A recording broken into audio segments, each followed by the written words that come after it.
Hello, everyone. My name is Pierre Kawak, and I am a PhD student here at Brigham Young University in Provo, Utah, and I work with the Tree Soft Matter Theory Group. We generally simulate phase transitions, and I work specifically on investigating primary nucleation in polymer melts using GPU-accelerated Wang-Landau simulation. So the motivation of this work really is by uh, us looking at observations of unusual crystallization behavior. And this is really exemplified by the concept of melt memory.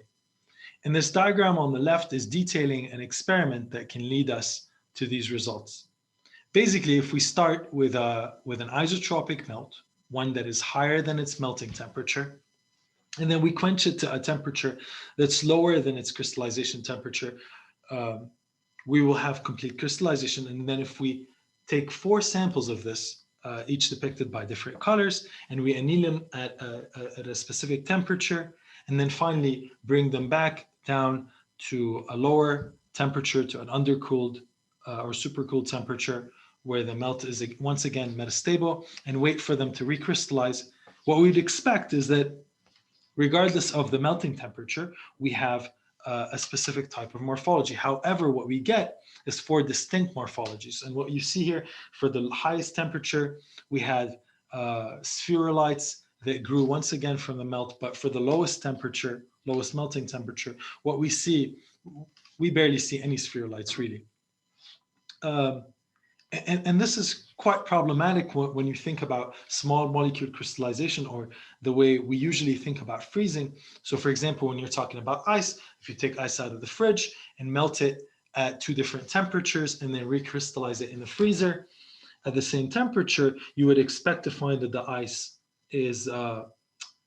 ice's morphology, or the way the crystal looks, really doesn't depend on the temperature that you melted the ice at. But this is exactly what we see when it comes to polymers. And there are other observations that we believe are problematic and motivate this work, like, for example, initial larger scale ordering in Saxon wax simulations, deviant crystallization and recrystallization lines by Strobel, specific intermediate phase observations, and many more. So really, that's the motivation of this work. We want to understand what is causing this behavior to take effect. Is it maybe a slow process, and that's why we see differences with the melting temperature, basically depending on the slow kinetics of the system? Or is it a thermodynamic phenomena that is taking charge here, and there are different phases at play in the system? What is the relative stability of these different phases, and how does that affect the process generally, and the nucleation process more specifically? And what is the role of different order parameters within the melt in bringing this about? So if we could look at this in a classical way, for example, a free energy surface of a metastable melt depicted right in front of you has the metastable melt, of course, at a higher free energy, and every system wants to decrease its free energy. So we see the system's driving force to the right here. And what's indicated by this free energy surface here is that there is really, of course, an activation energy that we need to get past, but also slow kinetics and that's why we see this difficult transition path and the different phases. But a different way of looking at this free energy surface is maybe there are thermodynamic phenomena involved, where the metastable melt progresses to another phase prior to it becoming crystal, and this other phase has a lower activation energy to get to, and therefore an easier path. And how does that play a role when it comes to those different melting temperatures? And we can really see how a free energy surface can help us distinguish the effect of friction and thermodynamics, the relative stability of these different phases, and of course, the role of whatever order parameter is on the x-axis. So that's our mission. We want to build a free energy surface that will better help us understand crystallization. So we really saw that there were 2 major obstacles that we needed to get over before we can better understand crystallization. And the first one is quite obvious. Polymer simulations are really expensive. And this is exacerbated when you want to simulate melt densities and system sizes that are relevant to crystallization. So as you can see here, the time needed to simulate a polymer system increases exponentially with the density and the number of molecules. And we're really on the tail end of this time needed, where the time needed to simulate our systems is on the order of days or even months. And of course, we want to use an algorithm or to use an approach that can easily help us build these phase diagrams with temperature and whatever order parameter we're interested in figuring out this behavior. And of course, diagrams like this can help us detail the relative stability of the different phases at play here. And of course, this is just a hypothetical diagram to show the point. Now, what simulation techniques can help us build this free energy surface? Of course, the default in the literature is for the most part to go to molecular dynamics type simulations, where you have access to dynamic properties as well as thermodynamic properties, as well as equilibrium behavior. And of course, there are awesome open source software to do this, like LAMPS, for example. The problem, however, is that we will encounter this slowdown by entanglement dynamics and by slow kinetics of the system. And of course, we have the problem of very slow equilibration, which we are trying to get over here. Now, if we employed Monte Carlo methods, where it's more about the equilibrium of the process, then we don't have to worry about the slow dynamics of the system. We can also utilize bond breaking moves, which allow us to evolve the system at a faster rate. They're faster, they're simpler to implement and to tweak. Now, since we're using Monte Carlo, we can use this advanced move set where we have bond breaking moves. So just as an example, if we have a double bridging move, the depiction here shows two chains that are entangled, they're stuck together. It's going to be very hard to simulate those chains and evolve them to a different part of phase space. However, with a single double bridging move, which picks two beads in each of those chains, breaks one of their bonds, reconnects it to the other chain, what happened is you had a complete relaxation of these two chains, and they can move apart now, and you've evolved the system quite efficiently. We will also utilize configurational bias principles to make those two moves better with higher acceptance rates, and of course utilize it in all our other moves. We also utilized the concept of domain decomposition. So for example, in conventional Monte Carlo, how Monte Carlo is usually done, it is by definition a serial process, because we have to respect detailed balance and have a Markov chain. So for example, in this depiction of a 2D volume, what you have is you can only pick one move at a time. It can have more than one bead, but it has to be one move at a time. You compute the acceptance criterion, and then you accept or reject this move. And only after you've done that can you start another move. Now, what we've done is we've employed the checkerboard MC structure. So by this example, the 2D example in front of us, what we've done is we've cut up our simulation box into separate, distinct domains, each of these domains being at least a cutoff radius sized, which means that any two domains that are not neighboring are at least a cutoff radius apart, which means we can simulate these processes, simulate these two different domains as distinct Monte Carlo trajectories for some time, and then shift the box. And of course, this gives us a lot of power in terms of parallel power. And we've adapted the simulation technique from the Glotzer group in University of Michigan.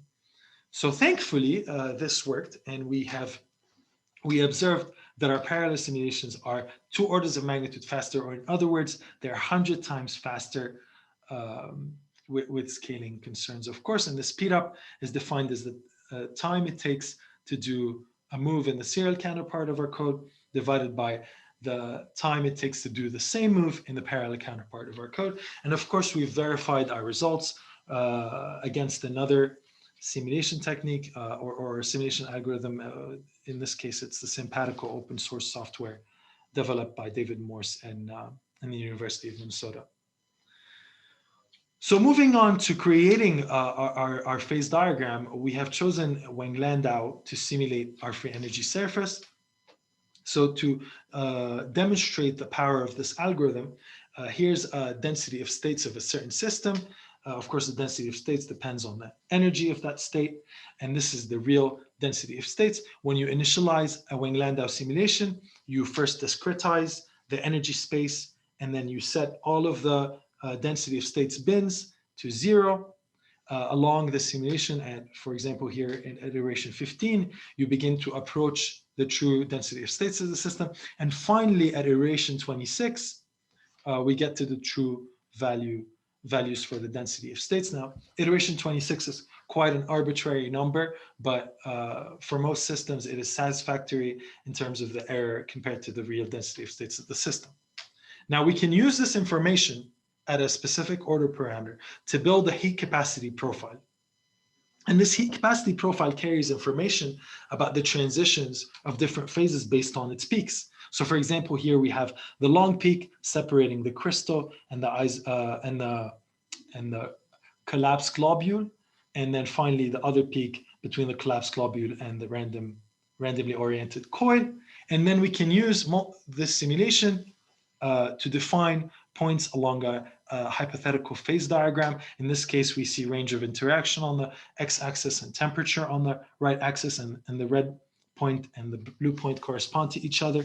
And then we can use multiple heat capacity profiles at different values of the range of interaction to build a phase diagram.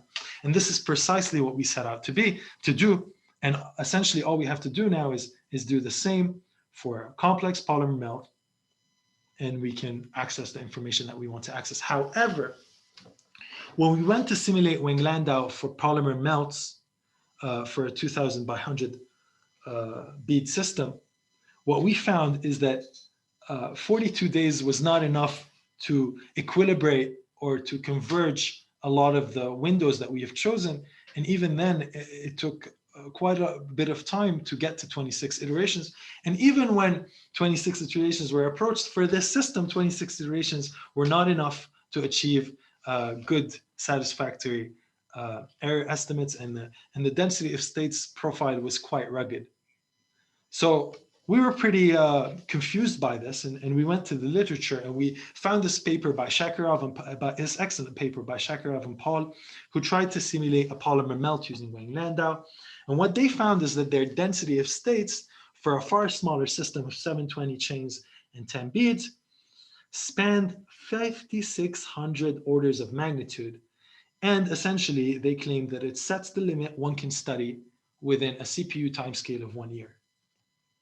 By similar scaling arguments, what we found is that the system we're trying to simulate spanned 190,000 orders of magnitude, which is quite impossible to simulate.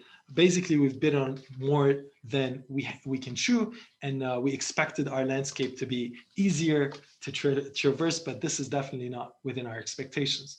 So to conclude here, we've built a GPU-accelerated Wang-Landau Monte Carlo algorithms from scratch. We've utilized domain decomposition and an advanced polymer moveset to improve convergence, and we've really attained that as evidenced by our speed-up plot. However, what we found is that the density of states is simply too large and covers too many orders of magnitude, and that we perhaps need to approach this problem from a different perspective, one that is more specific to crystallization. And that's exactly what our future work is going to focus on.